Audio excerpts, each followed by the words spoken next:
Hello दोस्तों, नमस्कार। मैं पंकज सिन्हा फिर से आपके बीच में आज द बेस्ट चैनल पर एक नया वीडियो लेकर आया हूं और यह वीडियो हमारा रीजनिंग चैप्टर से रिलेटेड हमारा जो अगला टॉपिक है, अर्थात चैप्टर है, वो है सिलोजिज्म। और इस चैप्टर में बहुत सारे बच्चे घबरा जाते हैं इसे बनाने के लिए, और हम लोग जानते हैं कि बहुत सारे तरीकों से सिलोजिज्म को हल किया जाता है।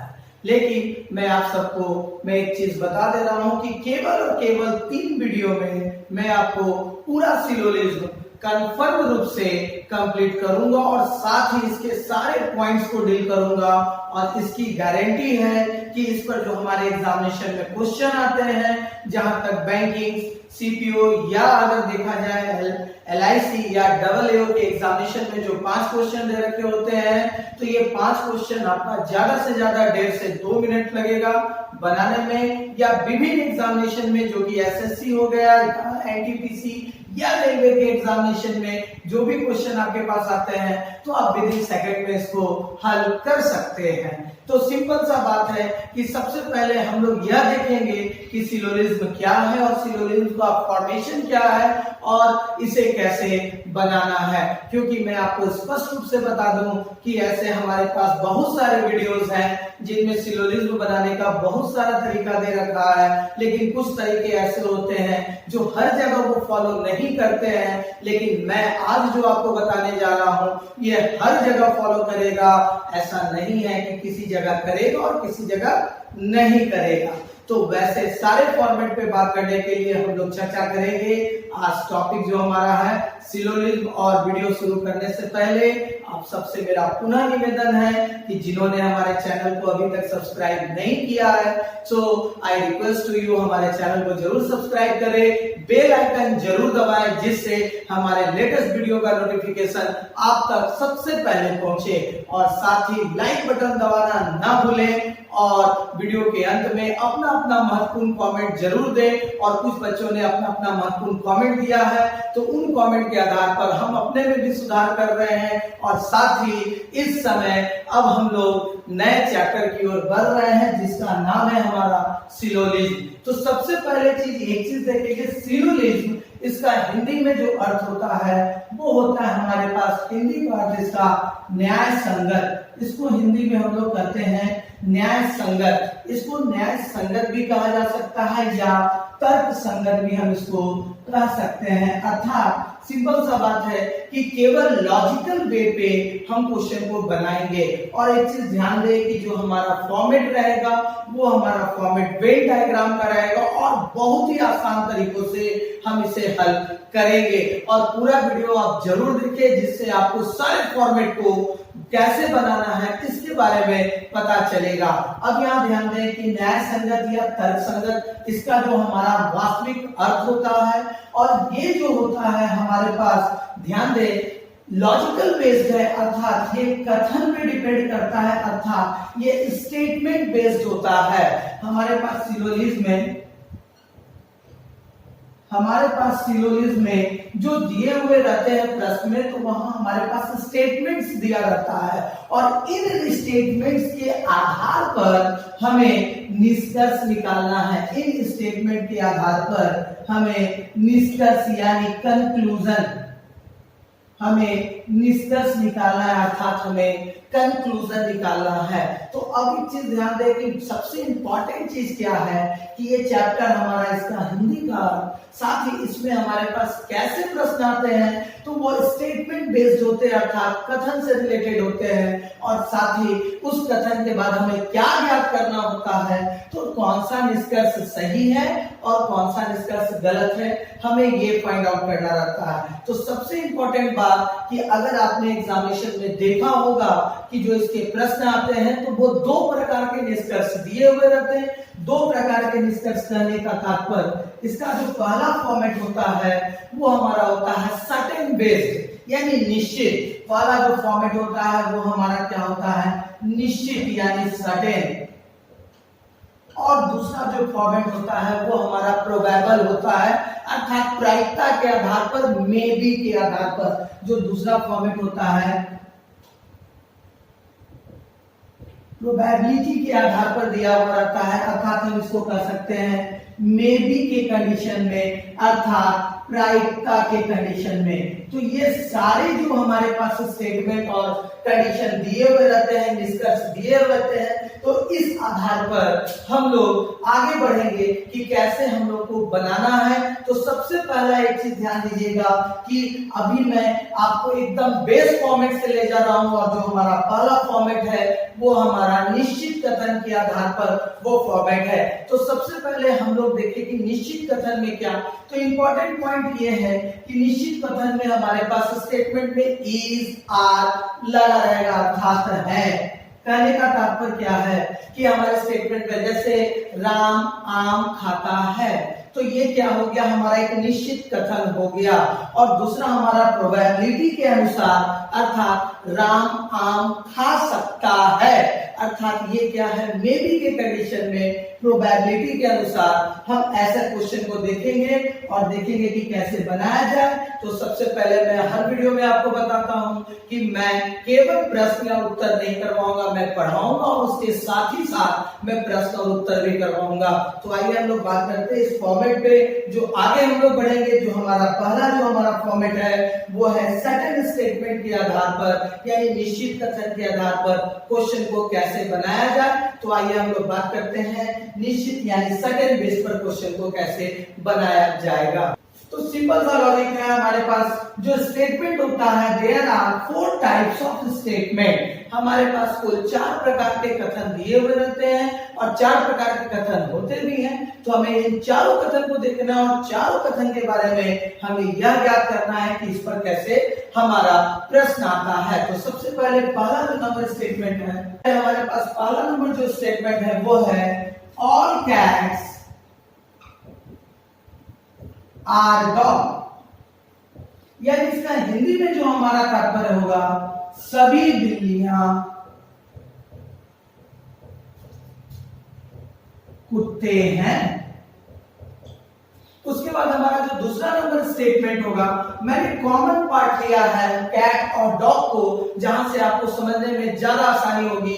तो दूसरा नंबर जो हमारा स्टेटमेंट है वो है सम कैट्स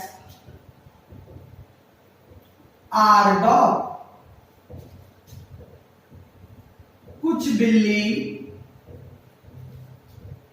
कुत्ता है। तीसरा नंबर हमारे पास जो स्टेटमेंट होगा, नो कैट इज डॉग, यानी कहने का तात्पर्य कोई भी बिल्ली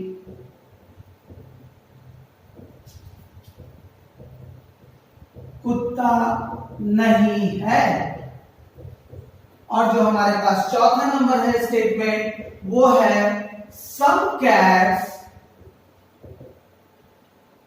आर नॉट डॉग, अर्थात इसके बारे में अगर कहा जाए some cats are not dog, कहने का मतलब कुछ बिल्ली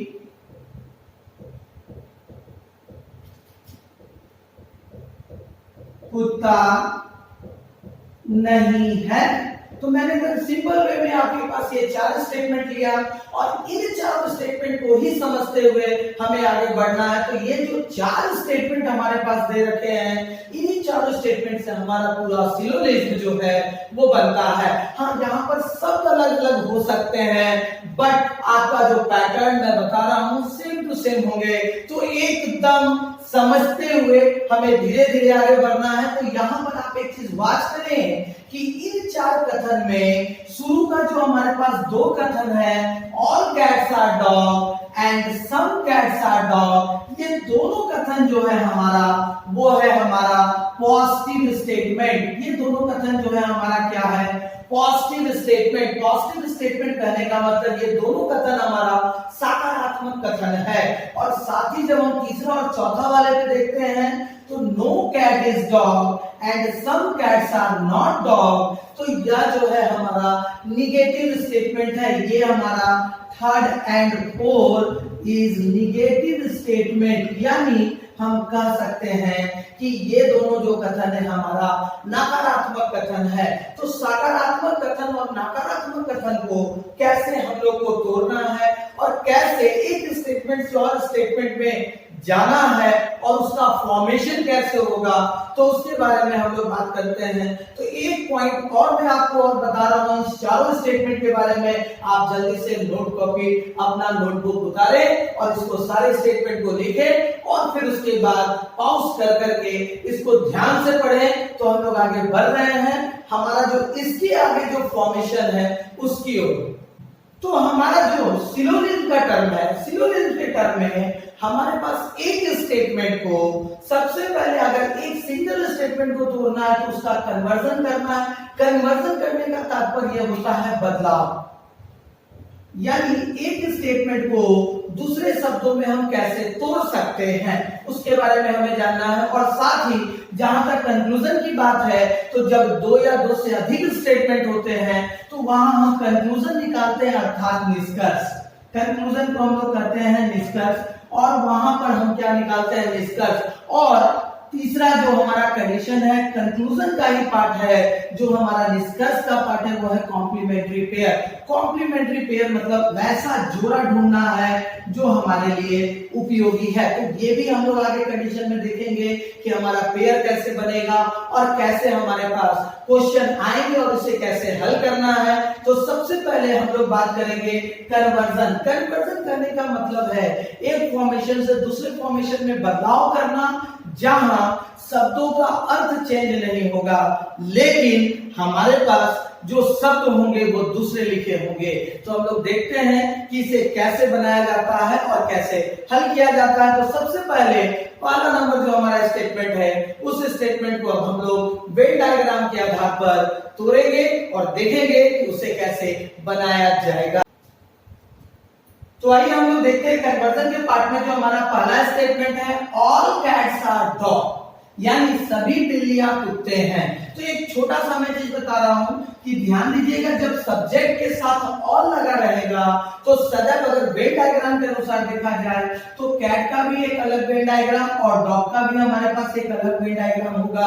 लेकिन जब इस स्टेटमेंट को हमें प्रदर्शित करना है तो ऑल कैट्स आर डॉग हमारे पास कहा है, तो सिंपल सा लॉजिक है कि हमारा जो कैट होगा वो पूरा का पूरा डॉग के अंदर होगा इन फिगर, यानी कैट का फिगर छोटा बनेगा और डॉग का फिगर बड़ा बनेगा। अर्थात जो हम जब इसमें हमारा जो वेन डायग्राम बनेगा अर्थात ऑल कैट्स आर डॉग, यानी कैट अंदर की ओर और डॉग हमारा बाहर की ओर। तो अब इसमें कैसे बदलाव करना है तो मैं पॉइंट नंबर ए आपके पास लिख रहा हूं, ध्यान दीजिएगा। जब अंदर वाले फिगर से बाहर वाले फिगर की ओर हम जाते हैं, यानी पहले अंदर वाले फिगर का नाम और फिर बाहर वाले फिगर का नाम, तब इस कंडीशन में हम ऑल और सम दोनों वर्ड यूज कर सकते हैं। और जब हम बाहर वाले फिगर से अंदर वाले फिगर की ओर जाते हैं अर्थात पहले सब्जेक्ट के रूप में बाहर वाले फिगर का नाम और प्रेडिकेट के रूप में अंदर वाले फिगर का नाम, तो इस कंडीशन में हम लोग ओनली सम यूज करेंगे। अर्थात इसको कैसे तोड़ेंगे तो सिंपल सा बेस है कि यहाँ ध्यान दें, पहले हम ऑल से लेते हैं तो अंदर से बाहर की ओर जाएंगे, यानी ऑल कैट्स आर डॉग। हम यहाँ लिखेंगे पहला number all cats are dog. अब दूसरे नंबर की बारी है, हमारे पास दूसरा नंबर है सम, यानी हम ये भी लिख सकते हैं सम कैट्स, क्योंकि अंदर से बाहर वाले फिगर की ओर जा रहे हैं तो some cats are dog, some cats are dog. और तीसरा नंबर हमारे पास यहाँ ओनली सम लिखा हुआ है, अर्थात बाहर वाले फिगर से अंदर वाले फिगर की ओर जाएंगे तो हमें सम यूज करना है केवल और केवल, यानी सम डॉग्स आर कैट। और सी नंबर हमारा जो पॉइंट होगा वो होगा हमारे पास सम डॉग्स आर कैट। और ये तीन स्टेटमेंट, यानी एक स्टेटमेंट से हम तीन स्टेटमेंट बनाए, लेकिन हम एक चीज देख रहे हैं कि हमारा जो पहला वाला स्टेटमेंट है ये हूबहू हमारा दिए हुए स्टेटमेंट के जैसा है, अर्थात हम इसे कहते हैं री स्टेटमेंट। इसका नाम हम लोग का है रीस्टेटमेंट यानी वही कथन हमारे पास पुनः आ गया। तो एक चीज ध्यान दे, रीस्टेटमेंट को हम वैलिड नहीं मानते हैं, अर्थात हमारे एग्जामिनेशन में कोई भी बोर्ड रीस्टेटमेंट को वैलिड नहीं मानता है, लेकिन इसके साथ कुछ कंडीशन है। वो कंडीशन जब हम लोग मेरी वाले कंडीशन में देखेंगे तो वहां भी बात करेंगे कि रीस्टेटमेंट को कब यूज करना है। बट अभी हमारे पास रीस्टेटमेंट वैलिड नहीं है, अर्थात रीस्टेटमेंट इज इनवैलिड स्टेटमेंट। और इसके साथ साथ हम देख रहे हैं कि यहाँ जो दो अलग अलग स्टेटमेंट बना और ये वेन ग्राफ से हमारा आसानी से ये एक टर्म से दो नया स्टेटमेंट फॉर्मेट हो जाएगा। तो इसके साथ ही हम लोग दूसरे टर्म की ओर आगे बढ़ते हैं, अर्थात ये जो हमारा एक स्टेटमेंट से दो स्टेटमेंट बना यानी नंबर 1 स्टेटमेंट से अब हम लोग दूसरे नंबर स्टेटमेंट की ओर बढ़ रहे हैं, यानी जो हमारा दूसरा नंबर स्टेटमेंट है जो है सम कैट्स आर डॉग। तो हम लोग अगर उसकी ओर बात करें तो हम लोग ये लिखेंगे, दूसरा नंबर हमारा स्टेटमेंट है सम कैट्स आर डॉग, यानी कुछ बिल्ली कुत्ता है। यानी कहने का तात्पर्य है सम कैट्स आर डॉग। यहां भी ध्यान दें कि अगर आपने मेरा वेन डायग्राम का अगर टाइप 8 पढ़ा होगा, अगर नहीं पढ़ा है तो इसका लिंक आपके पास डिस्क्रिप्शन में दे रखा है। तो वेन डायग्राम का टाइप 8 अगर आपने पढ़ा होगा, जो मैंने सेट थ्योरी के आधार पर आपको मैंने बोला था कि फॉर्मूला नहीं बनाना है, केवल और केवल वेन ग्राफ में हमें बनाना है। तो यहाँ भी ध्यान दें, कैट का एक अलग वेन ग्राफ और डॉग का हमारे पास एक अलग वेन ग्राफ। और जब हम ये स्टेटमेंट प्रदर्शित करेंगे सम कैट्स आर डॉग, यानी कैट का कुछ हिस्सा डॉग में होगा। तो यानी जब हम इसको बनाएंगे सम कैट्स आर डॉग, यानी ये जो पार्ट है हमारा कॉमन पार्ट है सम कैट्स आर डॉग। और अब हम यहाँ ध्यान दें, जब सम कैट्स आर डॉग तो कंफर्म हो गया कि डॉग का भी कुछ पार्ट हमारे पास कैट में है, यानी इससे जो हमारा जो कन्वर्जन होगा पहला नंबर वो क्या होगा, सम डॉग्स आर कैट, ये हमारा पहला नंबर कन्वर्जन होगा। साथ ही साथ अगर यहाँ ध्यान दें, कुछ बच्चों के साथ ये दिक्कत होती है, कुछ बच्चे ये सोचते हैं कि कुछ बिल्ली कुत्ता है, तो कुछ बिल्ली कुत्ता नहीं होगी, यानी वो ऐसे भी लिख सकते हैं कि some cats are not dog.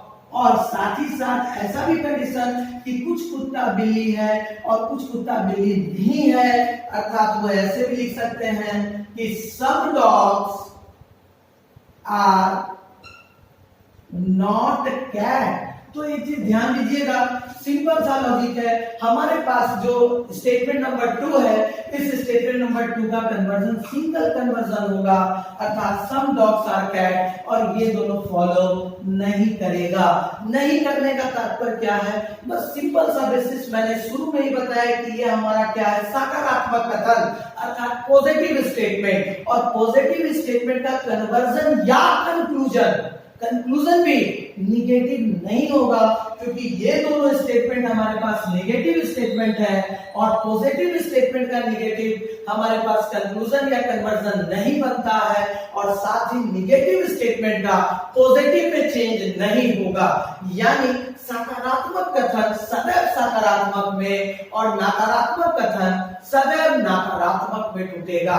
तो ऐसे कंडीशन के साथ ही हम लोग आगे बढ़ते हैं अपने तीसरे स्टेटमेंट की ओर। तो हम लोग देखते हैं कि हमारा तीसरा स्टेटमेंट जो है वो लिखा हुआ है हमारे पास। तीसरा स्टेटमेंट अभी मैंने आपको लिखाया है, और वो तीसरा स्टेटमेंट है नो कैट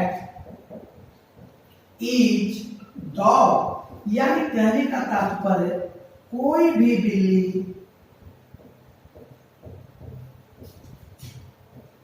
कुत्ता नहीं है।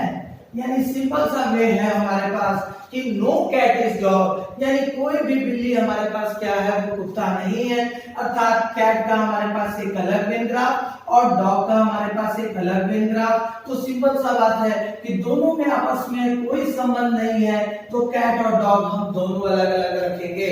ये क्यों रखेंगे, तो आपको याद होगा कि मैंने आपको जब वेन डायग्राम पढ़ाया था तो वेन डायग्राम में बताया था कि अगर भारत, उत्तर प्रदेश और बिहार लिखा रहेगा, ध्यान दें, अगर लिखा रहेगा आपके पास भारत, यूपी एंड बिहार लिखा रहेगा आपके पास। तो इसका जो हम वेन ग्राफ बनाएंगे ये तो इंडिया हो गया, लेकिन एक यूपी और एक हमारे पास बिहार, दोनों अलग अलग फॉर्मेट में, क्योंकि दोनों का आपस में कोई संबंध नहीं। एज सेम एज ये दोनों भी अलग अलग फॉर्मेट में होगा, इसका आपस में कोई संबंध नहीं है। तो यहां से हमारे पास कन्वर्जन के रूप में कितना स्टेटमेंट टूटेगा हम वो देखेंगे। तो सबसे पहला स्टेटमेंट, और एक चीज ध्यान दें क्योंकि ये निगेटिव स्टेटमेंट है तो सारा भी हमारा जो इसका कन्वर्जन होगा निगेटिव में होगा, वो पॉजिटिव में नहीं होगा।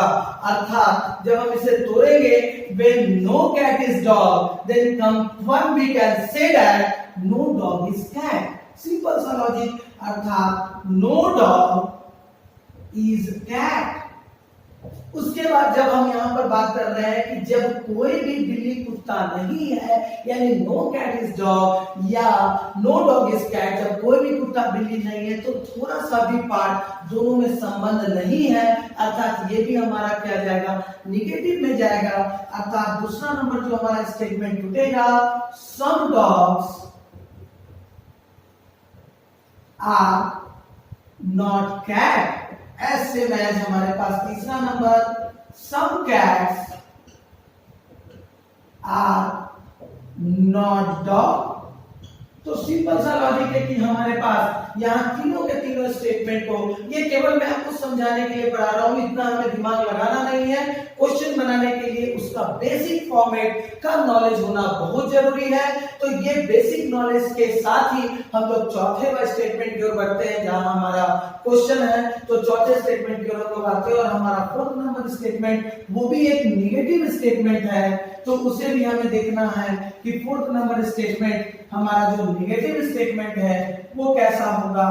तो वो हमारे पास लिखा हुआ है, some cats are not dog, यानी कहने का मतलब कुछ बिल्लियां कुत्ते नहीं हैं, यानी हम इसको कह सकते हैं हिंदी में, कुछ बिल्लियां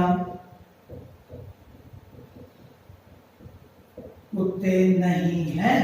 तो सिंपल सा लॉजिक है कि जब हम इसका कन्वर्जन देखते हैं, अर्थात वेन डायग्राम बनाते हैं, तो यह हमारे पास कैट और डॉग का जो रिलेशन है ये दोनों तो होगा नहीं, लेकिन इसका कुछ पार्ट, अगर कुछ पार्ट को देखा जाए तो सिंपल सा लॉजिक है कि नो कैट इज डॉग है, तो इसका वेन डायग्राम पॉसिबल नहीं है, यानी हम इसको नॉट पॉसिबल लिखते हैं, यानी इसका वेन ग्राफ पॉसिबल नहीं है। लेकिन कुछ लोग बलजोरी इसका भी वेन ग्राफ बनाते हैं, तो कोई जरूरत नहीं है एक्स्ट्रा दिमाग लगाने की, और सिंपल सा बेसिक इसका वेन ग्राफ मतलब पॉसिबल है ही नहीं कि हम इसको कैसे प्रदर्शित करें। अगर करेंगे तो पॉजिटिव स्टेटमेंट भी साथ में आएगा। तो सिंपल सा लॉजिक है कि इसको अगर बनाना है तो यहाँ ध्यान दें, हम इसको ऐसे बना सकते हैं, some cats are not dog. तो अब हम लोग बात करेंगे कि कैसे हमारा क्वेश्चन बनता है, और मैं सबसे पहले 2 स्टेटमेंट लेकर ही बात करूंगा, फिर उसके बाद आगे धीरे धीरे process by 3 statement, 4 statement, 5 statement तक जो आपके एग्जाम में आते हैं, वहां तक हम लोग देखेंगे कि क्वेश्चन कैसे बनाया जाएगा। तो मैं क्वेश्चन के साथ आपकी शुरुआत कर रहा हूं, और उस क्वेश्चन पे कैसे निष्कर्ष दिए जाते हैं उस पे भी चर्चा होगी, और कैसे क्वेश्चन बनाना है। तो आइए हम लोग बात करते हैं सबसे पहले वो जो क्वेश्चन आते हैं एग्जाम में उस पर, और उसे बनाने के तरीकों पर। तो आइए हम लोग देख रहे हैं यहाँ पर जो हमारा कंक्लूजन का फॉर्मेट है, उस पहले कंक्लूजन के फॉर्मेट में 2 स्टेटमेंट यहाँ दे रखा गया है, और 2 स्टेटमेंट के साथ साथ 4 निष्कर्ष आपके पास हैं।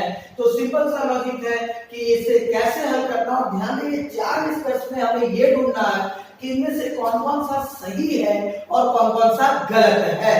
तो सबसे पहले हमारे पास जो स्टेटमेंट है उस स्टेटमेंट के आधार पर हम लोग बात करेंगे, all cats are dog and all dogs are rat। तो इसको आसानी से हम वेन ग्राफ के आधार पर सेट कर सकते हैं, अर्थात all cats are dog कहने का मतलब all cats are dog, यानी जो मैंने अभी आपको पहला फॉर्मेट बताया था, जिसके साथ all लगा रहेगा उसका छोटा सर्कल और बाद वाला प्रेडिकेट वाले का बड़ा सर्कल, यानी all cats are dog। ऐसे में all dogs are rat हमारे पास लिखा है, all dogs are rat, यानी ये छोटा और rat का सर्कल बड़ा, यानी इसके ऊपर भी हम लिख देंगे अर्थात rat। अब सिंपल सा बात है, इस वेन ग्राफ का हम इसको सर्च करना है कि कौन सा सही है और कौन सा गलत है। एक चीज सदैव याद रखिएगा, अंदर वाले फिगर से बाहर वाले फिगर की ओर जाएंगे तो ऑल और सम हमारे पास दोनों यूज होगा, लेकिन अगर बाहर वाले फिगर से अंदर वाले, देख लीजिए एरो दिया हुआ है,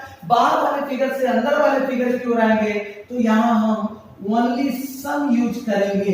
तो ये चीज पर ध्यान दीजिएगा। और साथ ही तीसरा चीज ये भी ध्यान देना है कि कोई भी दिया हुआ कथन यहाँ रिपीट तो नहीं है, अर्थात रीस्टेटमेंट तो नहीं है। रीस्टेटमेंट है तो देखते ही काट दीजिए अभी शुरू में, फिर उसके बाद आगे कंडीशन देखेंगे ऑप्शन के अनुसार कि क्वेश्चन को कैसे बनाना है।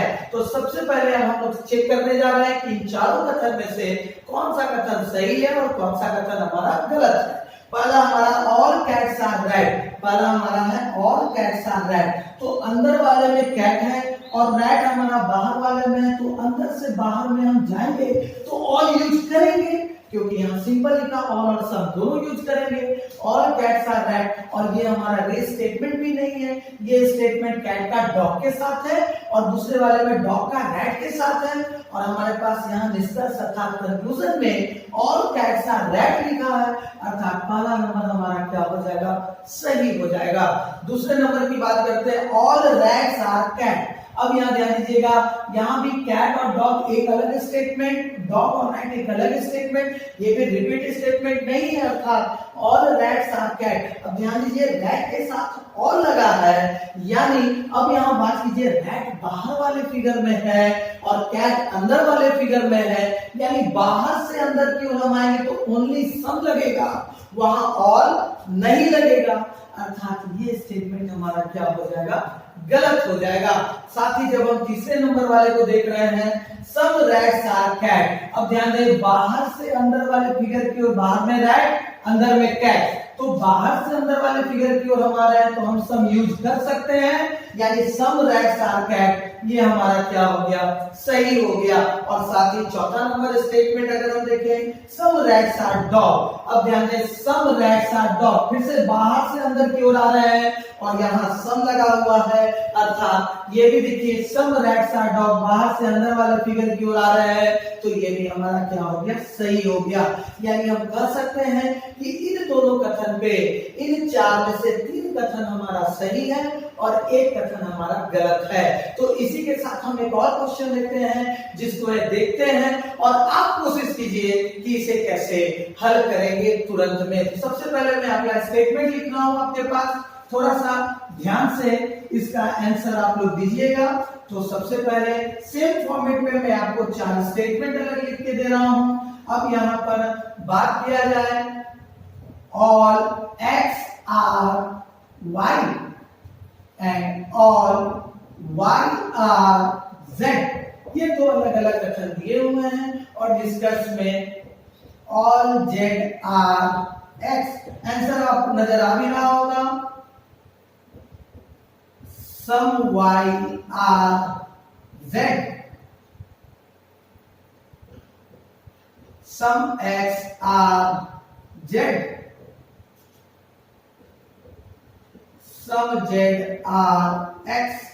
अब ये 4 स्टेटमेंट पे हम बात कर रहे हैं, तो जब देखा जाए इसके वेन ग्राफ को बनाने के लिए आपको पता भी चल रहा होगा कि इन चारों में से कौन सही है और कौन गलत है। तो आइए हम इसको वेन ग्राफ के आधार पर देखते हैं कि कौन सा सही है। सबसे पहले all X are Y, it means X हमारा अंदर और वाई हमारा इसके बाहर, क्योंकि सब्जेक्ट हमारा एक्स है और प्रेडिकेट हमारा y है। Then after all y are z, यानी y हमारा अंदर और z हमारा बाहर, यानी सब्जेक्ट अंदर और प्रेडिकेट बाहर। अब फिर से ध्यान दीजिए, अंदर से बाहर जाने पर ऑल एंड सम दोनों यूज होगा और साथ ही बाहर से अंदर आने पर ओनली हमारे पास सम यूज होगा। बस ये फॉर्मेट आपको माइंड में रखना, कोई बड़ी बात नहीं है, सिंपल सा बात है कि घर से बाहर जब जा रहे हैं तो सभी और सम, यानी जो मन है वो लेके घर पे आ जाओ, और बाहर से जब लोग घर अंदर आ रहे हैं तो कुछ ही लोग आए, सभी लोग आएंगे तो घर में रहने में दिक्कत होगी। तो आइए हम लोग बात करते हैं कि ये जो फॉर्मेट है, इस फॉर्मेट पे हमारा जो 4 ऑप्शन है, उन 4 ऑप्शन के आधार पर इसे कैसे देखना है। तो पहला ऑल जेड आर एक्स, अब आप ध्यान दें, जेड बाहर और एक्स अंदर है, बाहर से अंदर में हमारा सम यूज होगा और यहाँ लिखा है ऑल, अर्थात ये क्या हो जाएगा, कट जाएगा। इसका मतलब सभी जेड आ रहे हैं तो सभी वाला स्टेटमेंट खत्म। उसके बाद सम वाई आर जेड, अब ध्यान दें वाई अंदर है और जेड बाहर है और अंदर से बाहर में हम सम लगा सकते हैं, अर्थात दूसरा नंबर हमारा सही है। जैसे आगे हम लोग बात करें सम एक्स आर जेड, अब बात करें सम एक्स आर जेड, अंदर से बाहर की ओर हम सम लगा सकते हैं और ये री स्टेटमेंट नहीं है तो हमारे पास ये भी हमारा सही हो जाएगा। चौथे नंबर पे some Z are X, some Z are X और बाहर वाले फिगर से अंदर वाले फिगर की ओर हम सम यूज कर सकते हैं तो ये भी हमारा क्या हो जाएगा, सही हो जाएगा। अर्थात इन चार में से पहला नंबर स्टेटमेंट हमारा गलत है और बाकी शेष का हमारा 3 स्टेटमेंट बिल्कुल सही है। तो सिंपल सा वे कि ऐसे ही बहुत सारे अभी फॉर्मेट आपको बताना बाकी है और मैंने बोला है कि 3 वीडियो में इन सारे फॉर्मेट को हम लोग कंप्लीट करेंगे। तो आज मैंने जो बताया है इसको काइंडली एक बार पॉज करके और ध्यान से इसको एक बार जरूर देख ले कि कैसे कंडीशन चेंज हो रहे हैं और कैसे कंडीशन को बनाया जा रहा है। और इसके साथ ही हम लोग अगले वीडियो में इससे आगे की ओर देखेंगे कि इससे आगे की ओर कैसे उसको बनाया जाता है और कैसे क्वेश्चन को आसानी से हल किया जा सकता है। और एक बात मैं फिर से बोल दूं, चाहे वो सर्टेन स्टेटमेंट हो या प्रोबेबिलिटी के आधार पर हो, कहीं भी आपको एक्स्ट्रा माइंड लगाने की जरूरत नहीं है, कहीं भी कोई स्पेशल रूल लगाने की जरूरत नहीं है। वैसा रूल जो कुछ जगह काम करे और कुछ जगह काम ना करे तो उसका फायदा क्या, क्योंकि एग्जाम में कौन सा क्वेश्चन आएगा ना ये आप जानते हो और ना ही हम जानते हैं। तो हम वैसा तैयारी अपना करके जाएं जिससे एग्जाम में कुछ भी पूछे हमारा प्रश्न का उत्तर सदैव सही हो। तो इसी के साथ मैं अगले वीडियो में आपसे मिलूंगा और मैं फिर आप लोग से आग्रह करता हूं कि इसको एक बार जरूर आप ध्यान से पढ़ें और फिर अगले वीडियो में मुलाकात होगी। तब तक के लिए